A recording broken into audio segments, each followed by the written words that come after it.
अरे ओ सांबा, ये रामगढ़ वाले अपनी बेटियों को कौन चक्की का पिसा आटा खिलाते? जरा तारी के हाथ पांव देख। पिछले बरस हम हरिपुर वाले जमुना दास की शादी में छुप छुपा कर गए थे। हाँ, बहुत जोर नाची थी ये। वाह, बहुत कटीली नचनिया होगी। ভারতীয় চলচ্চিত্রের ইতিহাসে সবচেয়ে ভয়ানক খলনায়ক বোধ হয় তিনিই ছিলেন। মঞ্চ থেকেই অভিনয়ের হাতেখড়ি। নাট্যদলের সঙ্গে যুক্ত ছিলেন রমেশ সিপ্পির বোন। তিনি দাদাকে একটি নাটক দেখার জন্য বোম্বেতে আমন্ত্রণ জানান। সেই নাটকে এক আফ্রিকান চরিত্রে এক যুবককে অভিনয় করতে দেখেছিলেন রমেশ সিপ্পি। আর তখনই তার মনে হয়েছিল শোলে ছবির গব্বর সিং চরিত্রের জন্য এই যুবকই সেরা। আর সেই যুবকই হলেন আমজাদ খান। 1940 সালের 12ই নভেম্বর ব্রিটিশ ভারতের পেশোয়ারে জন্মগ্রহণ করেছিলেন আমজাদ খান। আবার অনেকের মতে তিনি জন্মেছিলেন হায়দ্রাবাদে। পিতা জয়ন্ত খান ছিলেন একজন অভিনেতা। ছেলেও বাবার পথেই হাঁটল।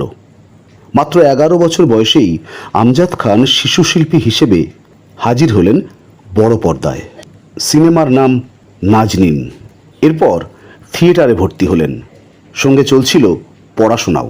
Amjad Khan বান্দ্রার Saint Andrews high স্কুলে পড়াশোনা করেন। এরপর তিনি আরডি ন্যাশনাল কলেজে পড়েন। তিনি বম্বে বিশ্ববিদ্যালয় থেকে দর্শনে স্নাতকোত্তর ডিগ্রি অর্জন করেন। আন্তঃ কলেজিয়েট থিয়েটার উৎসবে অভিনেতা এবং পরিচালক উভয় ক্ষেত্রেই তিনি পুরস্কার জিতেছিলেন। ইংরেজি এবং উর্দু ছাড়াও তিনি ফার্সি ভাষাতেও যথেষ্ট সাবলীল ছিলেন। 1973 সালে বাবা এবং ভাইয়ের সঙ্গে আমজাদ খানের ইন্ডাস্ট্রিতে আবার অভিষেক হয় হিন্দুস্তান কি কসম সিনেমায়। রাজকুমার অভিনীত সেই চলচ্চিত্রে আমজাদ খান অভিনয় করেছিলেন পাকিস্তান এয়ারফোর্সের একজন পাইলট হিসেবে।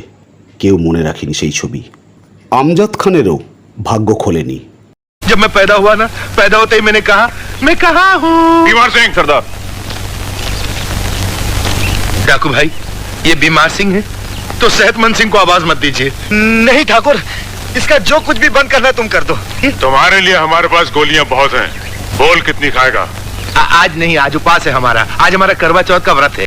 এরপর আবারও কয়েকটি ছবি, সেগুলো ফ্লপ। সব হিসেব বদলে গেল 1975 সালে, যখন মুক্তি পেল শোলে।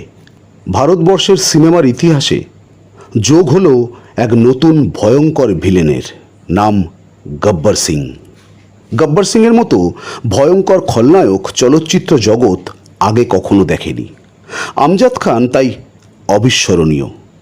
যা দেখে চমকে গিয়েছিল বলিউড সহ তামাম ভারতবর্ষ।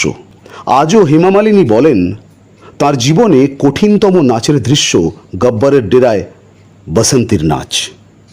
ব্যক্তিগত জীবনে একদম নিপাট ভদ্রলোক ছিলেন আমজাদ খান। বহু নায়িকার সঙ্গে তিনি বিভিন্ন রকম পরিস্থিতিতে বিভিন্ন রকমের অভিনয় করেছিলেন, কিন্তু কোনো দিনও কোনো নায়িকার সঙ্গে বা কোনো অভিনেত্রীর সঙ্গে তার বিষয়ে কোনো রকম কোনো সমালোচনা শোনা যায়নি। 1972 সালে বিয়ে করেন শায়লাকে। শায়লার সঙ্গে আমজাদের বিয়ে সিনেমার লাভ স্টোরিকেও হার মানায়। শায়লা ছিলেন আমজাদ খানের প্রতিবেশী। আমজাদ তখন কলেজে আর শায়লা স্কুলে পড়া কিশোরী। শায়লা আমজাদকে দাদা বলে ডাকতেন, যা একদম পছন্দ ছিল না আমজাদের, কারণ তখন থেকেই শায়লার প্রেমে পড়েছিলেন আমজাদ। এরপর একদিন বিয়ের প্রস্তাব নিয়ে সরাসরি পৌঁছে গিয়েছিলেন আমজাদ খান শায়লার বাড়ির দরজায়। এরপর বিয়ে, ঘর সংসার, 3 সন্তান।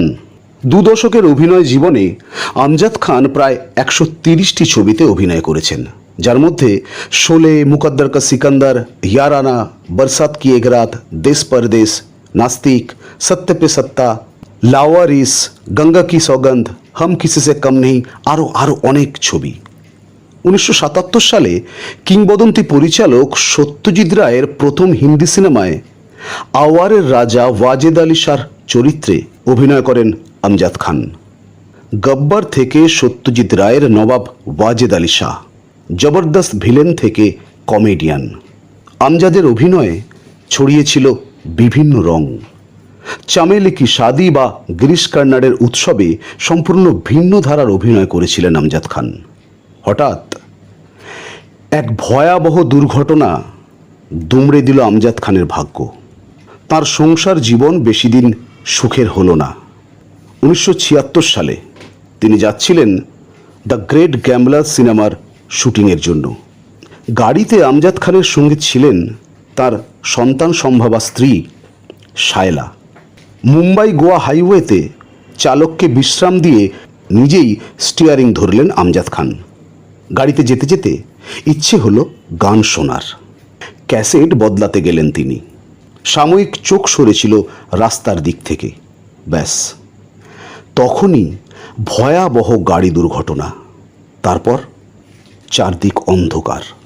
জ্ঞান যখন ফিরল তখন চারিদিকে রক্ত নদীর ধারা বয়ে যাচ্ছে। গাড়ির স্টিয়ারিং আমজাদের ফুসফুস ফুটো করে ঢুকে গিয়েছিল। পাঁজরের 13টি হাড় ভেঙে গিয়েছিল।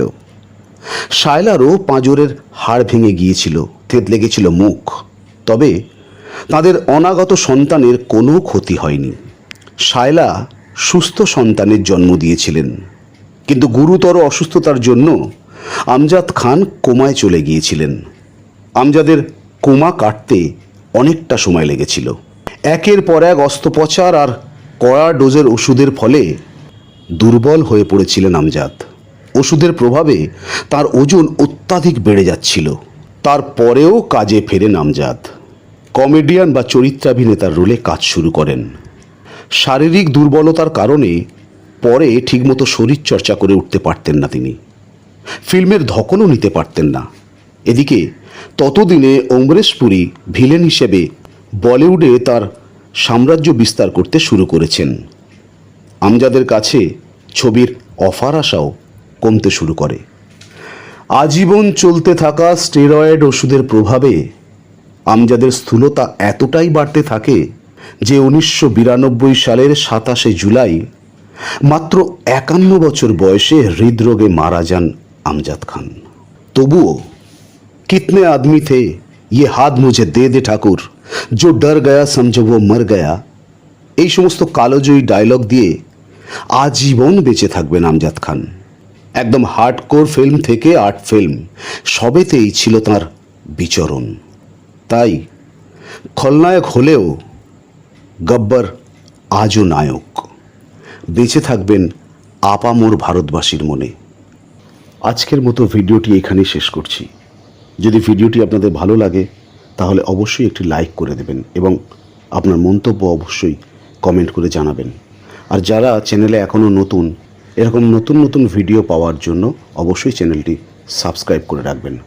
ভালো থাকবেন।